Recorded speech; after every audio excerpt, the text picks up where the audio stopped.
Welcome to the Rival Sports Fantasy Podcast. I appreciate you for joining me as always. I am your host, Neil Maligno. If you haven't subscribed, go ahead and hit subscribe now so you do not miss an episode. Today, we are talking about the three hottest topics in sports that we find interesting. There's a lot to pick from. At the end of the day, we can only choose three, and that's what makes this show so interesting and fun. You are now listening to the Rival Fantasy Sports Podcast. Let's go.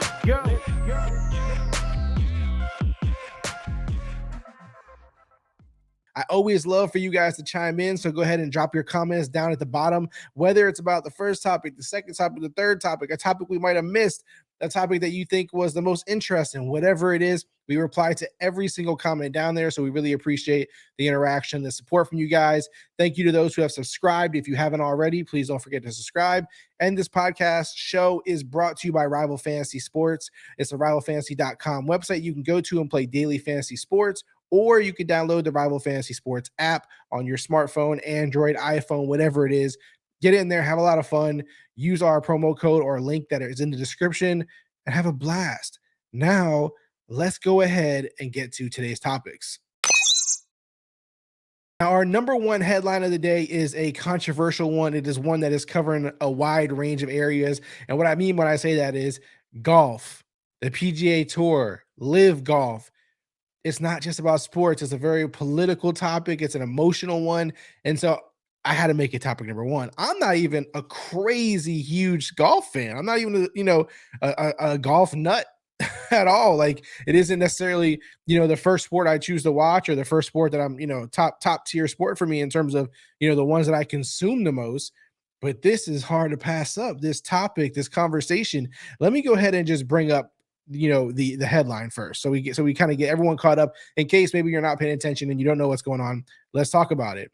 PGA Tour Live Golf merger is a major win for the Saudis, and Americans are slamming it. This is from CNBC, and the reason why I bring up this site, this headline, everything is to show that how political this topic is, how emotionally charged this topic is. And this is what it happens in sports. It is what it is. If I go down here, the key takeaways here on the site. The 2-year-long fight between the PGA Tour and Saudi Arabia's Live Golf come to a stunning conclusion with the Tuesday news that the arch rivals are now joining forces. This is the big deal.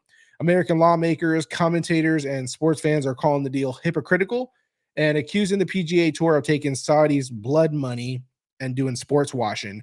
Financial analysts say the merger will elevate golf globally and give it new resources to expand its fan base. So, in case you're not really in the loop here, PGA Tour, this has always been the golf thing, right? Like, if you're watching golf, you're watching PGA, you're watching the PGA Tour. This is where all the professionals are at. This is the moneymaker. This is the big deal, right? This is the NFL, if you will, of golf. So Live Golf is backed by Saudi Arabia, as you see here, and their money over there. And they started their own league. So it's like the NFL and then arena football, XFL, Canadian league. It's like this other league that gets created, right? So it becomes a competitor of the PGA. And when this happened, the PGA did not embrace it.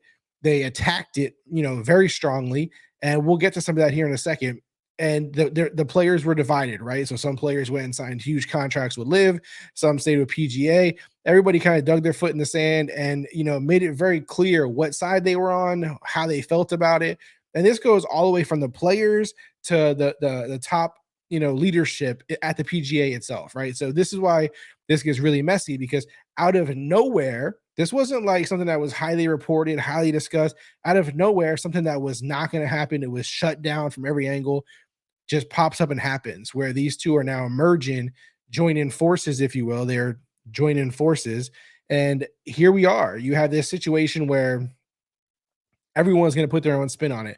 Some people are going to say, this is great for golf. Some are going to say, this is absolutely embarrassing. This should not be happening. Others are going to get very political with it. There's just all different angles to take from it. I think the best thing to do is to start with Jay Mahanahan, who, again, is a top leadership executive at the PGA Tour, and who blasted this, the idea of the PGA and Live ever, joining forces, if you will, or becoming a team. He openly came out and spoke against it, right? So this isn't like he was open towards it or, kind of iffy on the subject or nothing. He was very against it. Let's go ahead and just pull this up just so you can see exactly what I'm referring to. This is before all this happened, before the agreement, before the merger. This was Jay's thoughts on Live Golf. To your players about the possible ramifications if they sign on with the new league? Well, I talked to players. I've talked at a player meeting, and I've talked to a number of players individually for a long period of time. And I think you'd have to be living under a rock to not know that there are significant implications. And as it relates to the families of 9/11, I have two families that are close to me that lost loved ones. And so my heart goes out to them. And I would ask, any player that has left or any player that would ever consider leaving, have you ever had to apologize for being a member of the PGA Tour? All right, so we'll stop there. And so you kind of see here, just from that, that interview, that quick 30-second clip from Jay, how he felt about it, how he attacked it out the gate, right? Like this was their initial response when the players started having to choose sides, when the Live announced. This was the PGA Tour's response. This is very strong-handed, right? They go straight to, the ugly side of what, has occurred with Saudi from a political standpoint. And, kind of divided everybody at that point, right? You divided the fans, you divided the players, because you guys had to kind of choose sides at that point. Even fans really had to had this discussion on whether this was right, this was wrong. And so that's what occurred, initially. And this is why everyone is being so critical of the PGA right now when this was announced, because you see a clip like that, everyone, chooses their side. You feel very strongly about a statement like that. That kind of statement is not something you would take lightly, right? It's a very serious topic. And then you go and do what you do by merging with that said group. It looks really bad, right? It looks really ugly. And let's go ahead and actually see from a player's perspective, which is Rory, his opinion on the situation now that the deal was actually made. Just a quick piece of this. With the headlines being merges with Live, like that's not the. I mean, if you look at the structure of how it's structured down, this new company sits above everything. Jay's the CEO of that, so technically, anyone that is involved with Live now would answer to Jay. So the PGA Tour have control of everything, and the one thing as well is, whether you like it or not, the PIF are going to keep spending money in golf. At least the PGA Tour now controls how that money is spent. This is a big thing right here. So if you're thinking about one of the biggest sovereign wealth funds in the world, would you rather have them as a partner or an enemy? At the end of the day, money talks, and you'd rather have them as a partner. Money talks, and you'd rather have them as a partner. So here we are in just another situation in life where money is the deciding factor. And this is why, people have, a real attack on money in general, those who chase money, those who money is the goal, those who are driven by money and money only. At the end of the day, business is about money. It's about money. There's no other way to put this, right? So at the end of the day, he says money talks, and you'd rather have them as your partner. So everything you said, the emotional standpoint, the political standpoint, this passionate position, you just automatically turn your back on it, and now it doesn't matter anymore, and you just rather have them as your partner. That definitely is falling on people in a very bad way. They're not happy about it. They're very critical of it. And again, you can understand why.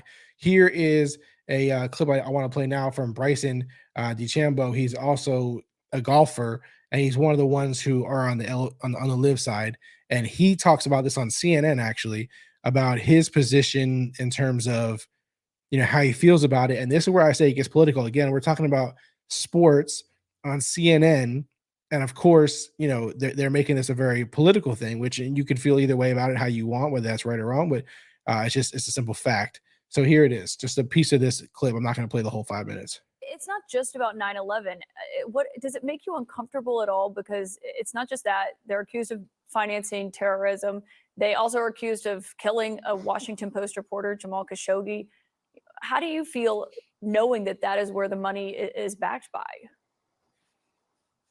Yeah, I mean, look, it's unfortunate what has happened, and that's something I cannot necessarily speak on as I'm a golfer. But what I can say is that what they're trying to do, what they're trying to work on, is to be better allies, because we are allies with them. And look, I'm not going to get into politics of it. I'm not specialized in that. But what I can say is they are trying to do good for the world and showcase themselves in a light that hasn't been seen in a while. And nobody's perfect, but we're all trying to improve in life. All right. So that's that again. I don't want to talk politics. I don't want to talk right or wrong in that sense. I don't want to talk about your beliefs, my beliefs, none of that. It's not really what we're here for. It's just the point that this is a hot topic in sports. Golf is obviously a huge sport. And you have this situation now where, politics and sports are mixing a major sports league. And we've seen this in the past where politics find their way into a major sport. We've seen it with the NBA and the whole China situation. It happens, right? But now, you don't necessarily see situations like this where a league is so, dead set against another league that forms and that starts and then eventually merges with said league after, drawing this line in the sand and making a very strong political, emotional, moral reasoning for not liking them. Not just like, oh, they're our competitor. They went dark with it, right? So again, you can choose whatever side you want in terms of politically what you feel is right or wrong. I'm curious your thoughts. Drop them in the comments. As always, we will respond to every single comment that you leave. We'll also share them sometimes on the show. We appreciate those, but I'm curious, do you think the PGA merging with LIV, with the Saudi-backed golf league, is wrong? Or do you think, hey, it helps the sport, it'll help evolve the sport, and that's all that really matters to me? That's the main goal, the main objective. The players have more, they get more wealthy, they have more opportunities to make money. Everything is bigger, better, and just that's all I care about. Let me know in the comments. I'm curious what you guys think. Let's go to topic number 2. We weren't going to get out of here without talking about the NBA Finals. We weren't. We've been doing it every single week. Well, it's been the playoffs up until now. So now we're talking about the NBA Finals, Nuggets versus Heat. The series is currently tied 1-1. If you asked me before the series started, I would have said, hey, I could easily see the Nuggets sweeping the Heat, but I definitely don't see a world where the Nuggets don't win. Right? The Nuggets, to me, that's why I said that I could even see them sweeping the Heat early on, because that's just how I feel. I just feel that from a team perspective, from overall talent, the Nuggets have more options, more weapons, more depth, just more better players in terms of Jokic, Murray, MPJ, Aaron Gordon. I just feel like these guys are at a higher level, and you can't go down the line for the Heat and give me that many good players. Not good players, but at that level, right? Like Jimmy Butler obviously is great, and then it starts to just taper off really quick for me. Whereas with the Nuggets, I think Jokic is obviously amazing. I think Murray is really good. I think Aaron Gordon and MPJ are really solid players. So I just think they have a little more depth, a little more talent. However, the Heat, as they've been doing all playoffs, have made this fun, have made this interesting. The series is tied 1-1. Game 3 is actually tonight, depending on when you're watching this. Game 3 is tonight in Miami, so that should be exciting. One of the big points coming into this playoff series is that a lot of people said, hey, no one cares about the Nuggets. No one cares about the Heat. This isn't really that interesting of a playoff series. I'm not going to watch it. That I don't really care. It's not that interesting. I like this tweet from Vic Lombardi.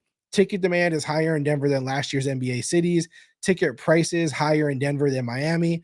TV ratings are highest in Denver by a lot. TV ratings nationally are just as high as last year. So I guess the Nuggets are interesting after all. Shout out to Vic for that. I appreciate that because, again, a lot of people act like the Nuggets are boring. Nikola Jokic is their best player. He's not exciting to watch. He's boring basketball. Hence why a lot of people argue against him winning MVP just because they feel like, the Nuggets are boring or Jokic is boring. However, clearly the statistics that Vic Lombardi shared there says otherwise. And it's funny that he says ticket prices are higher in Denver than Miami and that TV ratings are higher in Denver.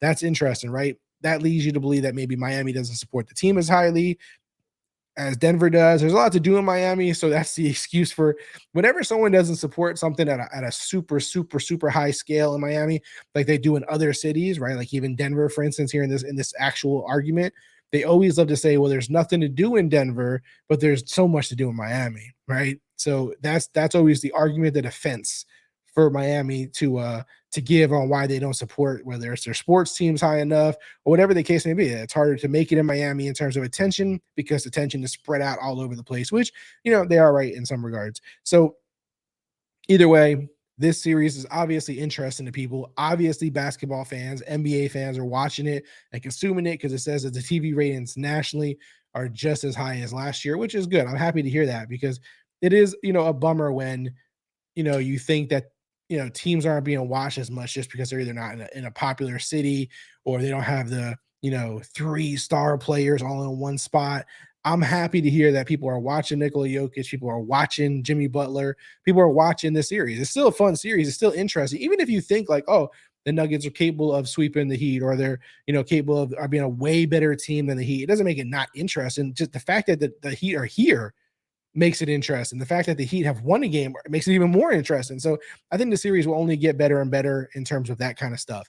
Some of the things that you're taking away from it is the Heat, whether it's the coach, whether it's the players, definitely have better post-game press conferences, definitely are better in terms of whether, it's funny, whether it's something that, causes headlines. The Nuggets are more of a low-key team in terms of that kind of stuff. They're kind of like the Patriots, if you will, in terms of how they handle the media. They're just not as fun or interesting. But Miami has kept things interesting. Spoelstra recently had the whole rant where people thought he kind of attacked the reporter for asking a question. The reporter did say that he called her and apologized and said he didn't know why he, took that stance on it. So that was good to hear at least. But in terms of some interesting content from them, I think one of my favorite things that has been said during this series, well, actually not during the series, but just when, the Heat were getting into the finals, is that Spoelstra was talking about defense because they were asking him how the Heat have such good defense. And I thought this was an interesting little mention from him. If your best players aren't defenders, it's hard to create a good defense. We have Jimmy Butler and Bam Adebayo. They care about defending and doing the tough things. It's pretty easy to figure out the rest of the stuff. Yeah, see, I like that. See, obviously Spoelstra is getting a lot of credit because he's done a great job coaching this team. And, when you ask, how is this team doing so good? They've had injuries to major players on the team. They don't have as many, like I said, as much depth or as much high skill players. I feel like they're more streaky. They get guys who go off on games. And if they don't go off, from a 3-point perspective or whatever it is, and they really kind of struggle. And so you ask yourself, how does this team still compete? How is this team in the finals? How does this team get there? And part of it is defense, right? And when it comes to defense, it's this thing where some people don't even care about defense on a team. They feel like, hey, just score more points. Who cares about, how you play defense? But I like that the Heat care about it. They focus on it. They coach it, but they also understand the fact that your best players have to play good defense and that the rest will fall in line. And what he means by that kind of is not just like, oh, they have to be good defenders, but also that they care about it so much and they make it a focal point. They don't like just kind of push it off in coaching or in practice, that the rest of the players fall in line with it as well. And, want to be good defenders and want to be like the leaders on the team. And so that's a really, I think that's a cool, talking point. And it's a cool thing to hear a coach say and hear, players that are doing that. And I think it's an interesting thing to see what other teams are focusing on defense in that way. What other teams have their best players, totally bought in on defensive side of the ball, really good defenders. And this is why when you hear a lot, like the draft is coming up, right? This is why a lot of times you hear this guy's a really great defender and he's in the lottery and you're like, well, he's not like super, super crazy on the offensive end, but he's so good at defense. He can shoot the 3 and D kind of guys are so highly touted because those are the variables that you need, right? Like, certain guys can score all day long, but they can't play defense. And that's a vulnerability that makes you, that's a glaring weakness on a team. It's hard to hide that. So in this case, you got a guy like Jimmy Butler who could put up, points, but also really cares about the defense. You got a guy like Bam who can put up points, but really cares about the defense. And so that's how you should be building a team. In this case, we see a good blueprint, I think, in this case where teams maybe who, don't have the 3 stars or have 2, future Hall of Famers, 2, best in the league kind of guys, a team like the Heat where you see Jimmy Butler, Bam, I know they got some injuries and those players that got injured helped them get here. But at the end of the day, when you see that, it's got to be motivational. It's got to be something to build off of in a way to kind of formulate your team and build around your team. You need a guy who's a dog. You need a guy who's a monster on defense, a guy who cares about it, and a guy who can score all day whenever he wants to at will. That's Jimmy Butler. You get you one of those, and then your next best player, you got to get him to buy in on defense. You got to make it so that he can score points, and you get another, and you just keep compiling those kind of guys, and then it's contagious at that point. This might almost sound like obvious, but it's not. And we've seen teams fail in the playoffs, I believe, because of this. Some of these teams that failed, not all of them, but some of the teams that failed in the playoffs, I do believe is because they don't have guys who are dogs. And being a part of being a dog is caring about defense, right? Because if you're a dog and that's in you, that's in your heart, that's in your gut, then you're going to care about defense just because you don't want to get beat like that. So it is what it is. But I think that the Heat, are giving themselves a fighting chance because of guys like Jimmy Butler. And if your team doesn't have a guy like that, which I'm not naming any names, you can name them in the comments. You know who I'm talking about. There's some teams who don't have dogs, man, on defense. When it comes to winning, they just don't care as much. And there was also a quote from Jimmy Butler where he said, my focus, I'm not pressed to score points. Like, that's not my focus. I'm pressed to win games. Again, get you a player like Jimmy Butler, and you will have more success. It is what it is. And when I say, of course, if everyone had Jimmy Butler, of course, I don't mean just Jimmy Butler, like, the guy who could put up 40. I'm talking about Jimmy Butler, the dog. Jimmy Butler, the guy who plays good defense. Jimmy Butler, the guy who has all the heart and is willing his team and is contagious for his team. That's what I'm saying. That is all I have for the NBA Finals, because obviously it's still early in the series. It's just these two teams left. We know who they are. There's no real questions here, but I am curious who you think will win the series and how many games. So if you think it's Nuggets in 7, put Nuggets in 7 in the comments. If you think it's the Heat in 7 or the Heat in 6, get crazy and say it. Heat in 5, get crazy. Put it in the comments. I want to chop it up with you guys in there about it. Let's go ahead and move on to topic number 3. The last one for today is a baseball topic. We have a player who is hurt, who is done for the season. And it's not just that. That's not the reason why we're talking about him, only because of that. Well, it is because he's a free agent that signed with a new team, signed a massive contract, is one of the best players. Actually, I think is the best player at his position when healthy. Was on my favorite team, but he left and signed with a new team, signed a massive contract, and now he is done for the season again. That player, yes, you may have guessed it already. If you are aware, you are on top of the news, is Jacob DeGrom. Jacob DeGrom has to get Tommy John surgery again, so he will be out for the rest of the season. Here is him being emotional when, discussing it.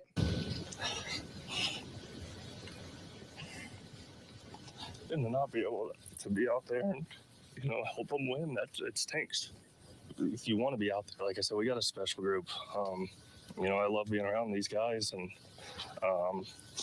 that's where you feel like a letdown. You're letting those guys down, but we have, like, Dane stepped up and done a great job, and the pitching staff's unbelievable. So, be here and root them on. That's all I can do. So yeah, you see, I wanted to share that because we have to remember, if you're a Rangers fan, you may be upset, you may be pissed off about this, you may be bummed out about this, but it's important to remember that, hey, these guys are humans. And it's good to see that the player cares, right? Because a lot of times people get this thing where they kind of take away emotions from players. They take away, the heart or the love for the game. And Jacob DeGrom here in this moment is being vulnerable. He's talking about his situation, his injury that he's dealing with. This is not his first time dealing with this, and it's probably why he's more emotional about it. And then, the fact that, he wants to be out there. And that's a good sign for Ranger fans to see that. Obviously, it sucks, though, from a perspective of the team. And I did say, he was a Met, right? I'm a Mets fan. Here I got, Michael Marino on Twitter. The Mets had concerns about both Kumar Rocker and Jacob DeGrom's physicals. The Rangers took a risk aggressively going after both. And 2 years later, they have both undergone Tommy John surgery, a very tough break for Texas, wishing a speedy recovery to both. Of course, we all hope that, they recover quickly, but it's a good point because it's a part of sports. That's how it works, right? Like, sometimes you take these risks and they play out really well for you. Sometimes you take them and they don't play out so well. In this case, like with guys like Jacob DeGrom, it doesn't mean it's over. Like, the risk you took, it doesn't mean like you failed at it, right? Like, he's going to come back. He's going to, hopefully be able to be healthy consistently and be one of the top, because when he's healthy, he's the top in the game. In my opinion, there's no better pitcher in baseball than Jacob DeGrom, a healthy Jacob DeGrom. That just is what it is. And so it sucks to see this. Again, as a Mets fan, I loved having, Jacob DeGrom for all those years. It was fantastic. Then when the season came up and he took more, he took the money and went to Texas, I was bummed out about it for sure, but I also felt there was no reason the Mets should have gave him that kind of money. It's just like at some point, like as a fan, you understand like, hey, I love this player. I want this guy to be on the team, but at the same time, I don't want my team taking that kind of risk. And so while it's bummed out for Jacob DeGrom, it's bummed out for Texas. You hope that this plays out well. He recovers, as best as possible. It doesn't keep reoccurring. You also have to give, props to teams like the Mets who also were willing to take a risk and sign these guys. They just wanted, extra, protections or shorter contracts, less money, caveats in the contract, or in some cases like Rocker. I mean, it just is what it is. Like these guys didn't make it work with their former teams who had the concerns. And, the Mets are on the winning side of that right now. Obviously the team isn't even playing, fantastic, but at the end of the day, I give props to both angles, right? Because I respect the risks. I respect the risk takers. I respect them, taking that chance and doing that. At the same time, I respect the Mets for being a smart organization, and it's kind of a long time coming. Sometimes it feels like for the Mets, and so for them to make some right moves also feels good as a Mets fan. Sucks to see DeGrom get hurt, but it's good to see them making the right decisions. Also, just really quickly in terms of how this does hurt the Rangers for this season. It's kind of nuts when you look at it. But USA Today posted this: Texas Rangers flushed away millions with DeGrom. They have the Texas Rangers have paid Jacob DeGrom $30 million for his 2-0 record and 2.67 ERA, covering just 6 starts this season. So that's the kind of risk they took. It was a huge gamble, obviously, and it's not going to pay off this year. And then next year, you think about it, they can pay him another $40 million, I think it is, and he's got to recover because this is like a year-long recovery. You don't get back to normal for a long time from a surgery like that. So flushing more down the drain. I think the article said it was like 70 million they would have flushed down the drain or something. However you want to look at it, they say flush down the drain, but just the risk they took. And obviously, as of right now, that gamble is not paying off. Will it eventually? Potentially, maybe it will. We'll see. We'll see how that goes. But for a 2-0 start to the season, Texas Rangers, are eating that, 30 million this year. Again, USA Today, this is from them. I mean, 2-0, 2.67 ERA, 2.67. He was doing well, right? Like in the games he played, he was playing well. It just, it's unfortunate. It's the way things go. It plays out this way. Those are the top 3 headlines for the week. I appreciate you guys for joining me for those. If you've made it this far, I want to tell you one more thing. I want to help you out. If you look in the description, there will be a link for you to use. That link is for Rival Fantasy. Rival Fantasy is the daily fantasy sports platform that, sponsors this show. It is run by this, Rival Fantasy. So not a sponsor, it literally is the company. And so this is the desktop version you're looking at here on the screen. This is the challenge system. Very simple to play with friends, family, share them on social, or just play against other users who have already put money on teams. You see here, Shohei Ohtani versus Fernando Tatis. There's an $11 available bet on Shohei Ohtani. So if you wanted to take Tatis against Ohtani, you would click on the player, you put the amount, and you place the bet. It's that simple. You can see the player's stats, what they've recently done in the, their projections, how they've done in games. All that is here. You could favorite players. If it's your favorite player and you want to get more challenges in the future from them, you just hit that little star there. Right now, MLB, of course, is available. NBA is available. So the finals is over. But again, you could do that here as well. If there's no bets made at all, you could be the first one to engage. Pick the player the side you want, who you think is going to have more fantasy points, put your bet amount that you want to put, place the bet, and then somebody else will come along. They'll see that Aaron Gordon is available for a $25 bet against Jokic, and they'll do that. If you don't like what you see on the screen when you initially pull it up, you just hit skip challenge, and you'll just keep getting new challenges. Again, you could also search for the players you want up here. As you see, say you want Pete Alonso, you're under MLB, of course. You would put Alonso there in the tab. All the different challenges will come up then for Pete Alonso. The other fun factor is social challenges. You can actually create a challenge. Say me and you are having a debate. I say, a certain player will do better than a player you like. We can actually go into the social challenges tab, create a challenge. And again, say I like Jokic, say you like Bam. We create it. I'll pick the side I want, put the amount I want. I'll place the bet. What you'll do is come in behind that. I'll either send it to you through, text messages. You could post them on social media, however you want to do it. So it's just a fun way to get a friend involved or another user, someone on Twitter, whatever, wherever the case is that you're at. We also have season long coming in the future here for the NFL season. It will be available. Then we have fantasy bingo, which if you look here, these are really fun, right? These are a really fun way to play fantasy. It's a unique game to rival fantasy. You won't find it anywhere else. And here, what you're looking at is an MLB bingo card. And so how this works is you'll buy a card. Once you buy the card, you're going to pick a roster. It's these are all the particular positions you're going to be choosing from. Once you fill out your roster, then the card appears, it generates. And so you're hoping that with this roster that you've picked, you'll get a line anywhere on here, direct, diagonal, vertical. You can also get 4 corners, or you can fill in the whole card. The payout that you get will be dependent on the kind of win that you get. So the 4 corners being the least of the payout, filling the whole card up obviously is the major goal. Of course, if you can hit that, it's awesome. So yeah, this is a really fun way to play. As you can see, Fantasy Bingo is, again, unique to Rival Fantasy. The last game that they have right now available is Fantasy Book, which is a little more traditional for those playing DFS out there, daily fantasy. You're basically able to pick anywhere from 2 to 5 players. You're going to pick the over-under on those players. You can actually mix sports as well. So say you want, 2 NBA players on here, some MLB players. You're picking the over-under. What do you think they'll do on their fantasy points? These are fantasy points. So over under on their fantasy points, you can bet up to $10, which the 10 extra entry on 5 players. Again, you don't have to do 5 players. You can do 2 players. You can have Nikola and Jimmy Butler, or you can do 1 basketball, 1 baseball, mix it up a little bit. And again, up to $10 on your bet. If you just do 2 players, it'd be 2.5x your entry. So these are the 3 games that are available right now. As I said, season long will be available, so you'll be able to actually start your fantasy leagues on Rival Fantasy. It's a new platform. You'll love it a lot.